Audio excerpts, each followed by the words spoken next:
હું હિતેશ જૈન એડવોકેટ દક્ષિણ ગુજરાત પ્રાંત સેવા પ્રમુખનું દાયિત્વ વિશ્વ હિન્દુ પરિષદમાં નિર્વહન કરી રહ્યો છું। આજરોજ ભરૂચ શહેરમાં અને ભારતના તમામ શહેરો ગામોમાં ગીતા જયંતીના રોજ વિશ્વ હિન્દુ પરિષદ બજરંગ દળ દ્વારા શૌર્ય યાત્રાનું આયોજન થાય છે। એ નિમિત્તે આજ રોજ પણ ભરૂચ શહેરમાં આ કાર્યક્રમ થઈ રહ્યો છે। બજરંગ દળનું કાર્ય મા ભારતીની સુરક્ષા, સંસ્કૃતિનું સંવર્ધન, લવ જિહાદ માટે એના રોકવા માટેના તમામ પ્રયત્નો કરવા માટેનું કટિબદ્ધતા, લેન્ડ જિહાદથી મા ભારતીની ભૂખંડને બચાવવા અને મા ભારતીની એકતા અને અખંડતાને અક્ષુણ્ણ રાખવા માટેનું જે કાર્ય બજરંગ દળ કરે છે એ અનુમોદનીય છે, પ્રશંસનીય છે। દેશમાં એકમાત્ર વિશ્વ હિન્દુ પરિષદ બજરંગ દળ એક મિસાલ છે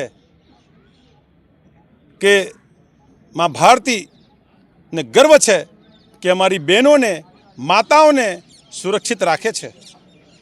ભારતની એકતા અને અખંડતા માટે, ભારતની પુરાતન સંસ્કૃતિને બચાવવા માટે એ બજરંગ દળ દેશમાં 24 કલાક યુવા પાંખ અમારી કાર્ય કરતી રહે છે।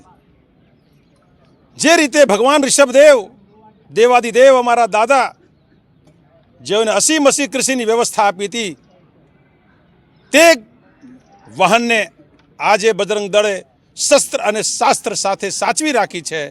એનો એકમાત્ર ઉદ્દેશ્ય બજરંગ દળનો છે કે આ દેશની અસ્મિતા જળવાઈ રહે, ભારતની સંસ્કૃતિ અક્ષુણ્ણ રહે, અખંડ ભારતના સપના સાથે એને પૂર્ણ કરવાની કટિબદ્ધતા, લવ જિહાદથી બહેનો અને દીકરીઓને બચાવવા અને સાથે સાથે લેન્ડ જિહાદને રોકવા, મા ભારતીને અખંડિત રાખવા અને દેશની અસ્મિતાને અક્ષુણ્ણ રાખવા માટેની જે કટિબદ્ધતા છે એ એમનો ઉદ્દેશ્ય છે।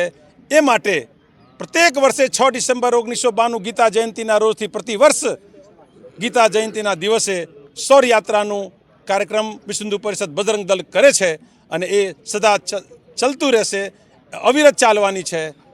એ માટે અમે સૌ બજરંગ દળના તમામ કાર્યકર્તાઓ માટે અમે ભગવાનને પ્રાર્થના કરીએ છીએ કે મા ભારતી માટે, લેન્ડ જિહાદ માટે, લવ જિહાદ માટે, સંસ્કૃતિનું જતન કરવા માટે કટિબદ્ધ રહે। એ સાથે હું વિનવું છું। જય શ્રી રામ। જય શ્રી રામ।